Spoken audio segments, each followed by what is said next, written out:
Chance ఉందా? Sympathy కలిగే chance ఉందంటావా? Sympathy పెరగడం కంటే తగ్గడం ఛాన్సెస్ ఉన్నాయి. గ్రాఫ్ తగ్గుతుంది. ఎందుకంటే ఆల్రెడీ రీతు వల్ల కొంచెం డిమాండ్ పవన్ కనిపిస్తున్నాడు. మంచి రీతు లేదంటే డిమాండ్ పవన్ కనిపించాడు. ముందు రీతు ఉన్నంత వరకు పవన్ కళ్యాణ్ కనిపించింది. ఇప్పుడు కొంచెం పవన్ కళ్యాణ్ తగ్గించాడు రీతుతోటి. పవన్ కళ్యాణ్ ఏడున్నారో అర్థం కావట్లేదు. సో అట్లా డిమాండ్ పవన్ కూడా తగ్గిపోవచ్చు.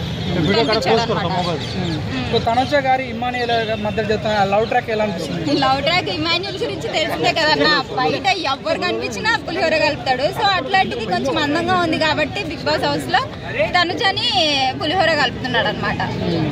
శ్రీజ గారు తన వాయిస్ వింటే ప్రజలకు ఇరిటేట్ వస్తుంది, చాలా మంది కామెంట్ చేస్తున్నారు. సో మీకు ఎలా అనిపిస్తుంది? శ్రీజ గారు తన టోన్ అలా ఉంది, కానీ కొంచెం ఏంటంటే ఇంకొకటి అనవసరమైన గొడవలలో కూడా దూరుతుంది కాబట్టి సో అది అందరికి నచ్చలేదు. తను అవసరం ఉన్న తనకి ఏదైతే ఇన్వాల్వ్ అయ్యిందో గొడవ, ఆ గొడవలో మాత్రమే తను దూరి మాట్లాడితే మాత్రం తనకి ఓకే బెనిఫిట్ అనిపిస్తుంది. లేదు అంటే అందరికీ బ్యాడ్ అయిపోతుంది. తను అనవసరమైన గొడవలలో జాయిన్ అవుతుంది కాబట్టి. ప్రియా శెట్టి శ్రీజ ఇద్దరు కలిసి గ్రూప్ గేమ్ ఆడుతున్నారని అంటారు, దానికి మీరేం చెప్తారు? ప్రియా శెట్టి శ్రీజనా? సో ఓకే, దానికి ఏంటంటే ఆల్రెడీ వాళ్ళు టెనెంట్స్ ఓనర్స్ లా గ్రూప్ పెడుతున్నారు కదా. సో ఆ విధంగా వీళ్ళు ఇప్పుడు టెనెంట్స్ కాబట్టి టెనెంట్స్ గ్రూప్ గా ఆడుతున్నారు అనేసి అనుకోవచ్చు. ఇప్పుడు వరకు అయితే ఇండివిజువల్ గా ఏది పెట్టలేదు. పెట్టింటే కెప్టెన్సీ టాస్క్ సో అవి పెట్టారు, కానీ మిగతా ఏ పెట్టినా కూడా గ్రూప్ వైజ్ గా పెడుతున్నారు కాబట్టి వీళ్ళు గ్రూప్ గా ఆడటం తప్పు లేదన్నమాట. ఈ ట్రయాంగిల్ లవ్ స్టోరీ ఎలా అనిపిస్తుంది? సోల్జర్, పవన్, రీతు చౌదరి, ఈ ట్రయాంగిల్ లవ్ స్టోరీ మీకు ఎలా అనిపిస్తుంది? అదే నాకు అర్థం కావట్లేదు. ఎవరో ఇద్దరిని కలుపుకోవచ్చు కదా, ముగ్గురు ఏంది నాకు అర్థం కావట్లేదు. బెడ్రూమ్ లోకి వస్తే ఒకరు, ఇట్లా బయట కారిడార్లో ఒకరు. సో ఇది కొంచెం అర్థం కావట్లేదు. అయినా కూడా వాళ్ళిద్దరికి బెనిఫిట్ ఏంటంటే రీతు చౌదరి తోటి ఉంటే బయట బాగా టెలికాస్ట్ అవ్వచ్చు, లేదు అంటే అవ్వలేరు. ఆల్రెడీ ఈ మధ్య తగ్గిపోయాడు పవన్ కళ్యాణ్ కనిపించట్లేదు, గేమ్ ఆడట్లేదు అనేసి నామినేషన్లు వేశారు. అదైతే కరెక్టే. సో పవన్ కళ్యాణ్ కనిపించట్లేదు. భరణి గారు చూసిన ప్రతిసారి మనకు శివాజీ గుర్తొస్తుందని చాలా మంది అంటారు. సో మీకు ఎలా అనిపిస్తుంది? అదే, ఎందుకంటే ప్రతి కంటెస్టెంట్ ని ఆయన కంట్రోల్ చేస్తున్నాడు. ఎక్కువ మాట్లాడకుండా గొడవలు ఏదన్నా ఎక్కువ జరుగుతుందేమో అన్నట్టుగా ఆలోచించి ఆయన కొంచెం కంట్రోల్ చేస్తున్నాడు. గొడవలు ఎక్కువ జరగకోకుండా ఏదన్నా ఇష్యూ జరిగితే కూడా ఆ ఇష్యూని సాల్వ్ చేయడము. భరణితో పాటు సుమన్ శెట్టి గారు కూడా ప్రతి ఒక్కరిని కన్విన్స్ చేయడము, ఓదార్చడం ఇవన్నీ చేస్తున్నాడు. సో వాళ్ళిద్దరు కొంచెం పెద్ద దిక్కు అనుకోవచ్చు హౌస్ కి.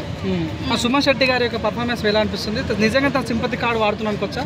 లేదు, ఆయన క్యారెక్టరే అంత చాలా మంచి క్యారెక్టర్. అదైతే ఇప్పటి వరకు నేను ఎక్కడ చూడలేదు అంత ఎమోషనల్ గా. ఆయన ఒకవేళ బయట పడాలనుకుంటే ఒక 2 weeks లో బయట పడిపోవచ్చు కదా. సింపతి మనము లైఫ్ లాంగ్ యూజ్ చేయం కదన్నా. ఇప్పుడు 90 days ఉంటాయి, 90 days యూజ్ చేయలేం కదా. పడిపోతే 3rd week లో పడిపోవచ్చు, కానీ ఆయనది ఎప్పుడు బయట పడలేదు. సో ఆయన అట్లనే ఉన్నాడు కాబట్టి అట్లనే నడుచుకుంటూ వస్తున్నాడు. సో ఆయన గేమ్ కూడా మంచిగా ఆడుతున్నాడు.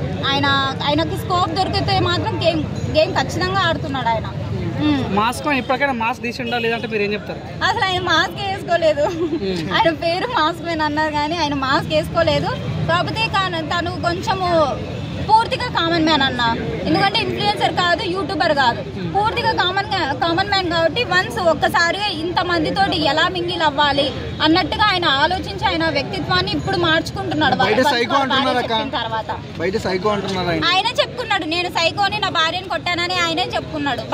బయట వాళ్ళు అనడం తప్పులేదు దాంట్లో. ఇంకా ఊసరవెల్లిలో కలర్ మారుస్తున్న వారానికి ఒక రకంగా ఉంటుందని చాలా మంది అంటారు, దానికి ఏం చెప్తారు? ఆయన అక్కడ సిచ్యువేషన్ ని బట్టి మారిపోతున్నాడు. అదే అంటున్నాను కదా, వీళ్ళందరికీ అలవాటు ఉంది బయట అందరితో ఎలా ఉండాలి, ఎలా నడుచుకోవాలి. ప్రతి ఒక్కరు అక్కడ ఇన్ఫ్లుయెన్సర్స్ ఉన్నారు. సో వీళ్ళందరూ ఉన్నారు కాబట్టి మనకు పూర్తి కామన్ మ్యాన్ అంటే ఇటు సోల్జర్, ఇటు హరీష్ రావే చూసుకోవచ్చు అనమాట. సో వాళ్ళిద్దరికి అర్థం అవ్వట్లేదు ఎవరితో ఎట్లుండాలి ఏంటి అనేది. సో వాళ్ళు అందుకనేసి అట్లా చేంజ్ అవుతున్నారు. మీ పాయింట్ ఆఫ్ లో ఈ థర్డ్ వీక్ ఎవరు ఎలిమినేట్ అవుతారంటే ఏం చెప్తారు? ప్రియా. ఎందుకు? ప్రియా ఇప్పుడేం కనిపిస్తలేదు, ఓన్లీ మాటలు తప్ప ఇంకేం కనిపిస్తలేదు ఆమె దాంట్లో. గేమ్ ఆడట్లేదు. అగ్ని పరీక్ష నుంచి వెళ్ళిపోయిన కొంతమంది ఇద్దరు బిగ్ బాస్ లో రాబోతున్నారు. వాళ్ళు ఎవరు వస్తే బాగుంటుంది మీరు అనుకుంటున్నారు? నాగప్రశాంత్ రావచ్చు, తర్వాత ప్రసన్న కుమార్ ని తీసుకోరు. ఎందుకంటే ఆయనకి సో కాల్ది కొంచెం ఎఫెక్ట్ ఉంది కాబట్టి దానివల్ల వాళ్ళు తీసేసిండ్రు అనుకోవచ్చు. సెలబ్రిటీలలో మీరే చెప్పారు ఇందాక చిట్టి పికిల్స్ అని. ఇప్పుడు అయిపోయింది కదా చిట్టి పికిల్స్. వన్స్ వాయిస్ రికార్డింగ్ వల్ల. ఎలా ఉంటుంది తను వస్తే మొత్తం రక్తపాతం రీతుకి కాంపిటీషన్ అనుకోవచ్చు. రీతుకి కాంపిటీషన్, తర్వాత పవన్ కళ్యాణ్ డిమాండ్ పవన్ ఎవరు ఎటు పోవాలో వాళ్ళిద్దరికి అప్పుడు సెట్ అయిపోతుంది. ఇటు డిమాండ్ పవన్ రీతుకి వస్తే చిట్టి పికిల్స్ కి పవన్ కళ్యాణ్ వెళ్ళిపోతాడు. సో వాళ్ళకి ఏం గొడవ లేకుండా సర్దుకుంటారు అనమాట. మీ పాయింట్ ఆఫ్ వ్యూ టాప్ 5 ఎవరు ఉంటారు అనుకుంటున్నారు? టాప్ 5 లో నాకు తెలిసినంత వరకు అయితే ఇమాన్యుయల్, సుమన్ శెట్టి, భరణి గారు, తనుజ, ఇంకా నాకు తెలిసి వైల్డ్ కార్డ్ లో వస్తే వీళ్ళల్లో స్వాప్ అవ్వచ్చు. సంజన హ్యాట్స్ ఆఫ్ అన్న సంజనాకి. తనని ఎవరెంత మంది తిట్టినా ఏం పట్టించుకోదు. తన గేమ్ తను ఆడుతుంది, తను ఇవ్వాల్సిన కంటెంట్ తను ఇస్తుంది, తను చేయాల్సిన కామెడీ తను చేస్తూనే ఉంటది. దొంగతనాల వల్లనే తను బయటపడింది. తన దొంగతనాల వల్లనే తను బయటకు వచ్చింది, బయట టెలికాస్ట్ అవుతుంది. సో లేదంటే తనకు కనిపించేది కాదు. వన్స్ దొంగతనం చేయడం వల్లనే హౌస్ అందరు గుర్తిస్తున్నారు, బయట జనాలు కూడా గుర్తిస్తున్నారు తనని. రాము రావుతోడు బయటనే బాగుంటాడు తప్ప బిగ్ బాస్ ఏం గేమ్ ఆడలేదు. అసలు నాకు రాము రావుతోడే కనిపించట్లేదు అన్న. వన్స్ గివ్ అప్ ఇచ్చిన తర్వాత రాము రావుతోడే కనిపించలేదు నాకైతే. మరి ఈ వీక్ లో డాన్స్ కూడా ఏమంతా చేయట్లేదు ఆయన. సో ఈ వీక్ లో ఏమన్నా నాకు తెలిసి ఆయనంతగా ఆయన ఒప్పుకున్నాను నేను గేమ్ ఆడలేదని చెప్పేసి. సో ఈ వీక్ లో ఏమన్నా ఆడొచ్చు అనుకుంటా దాని వల్ల. అర్థం కాలే.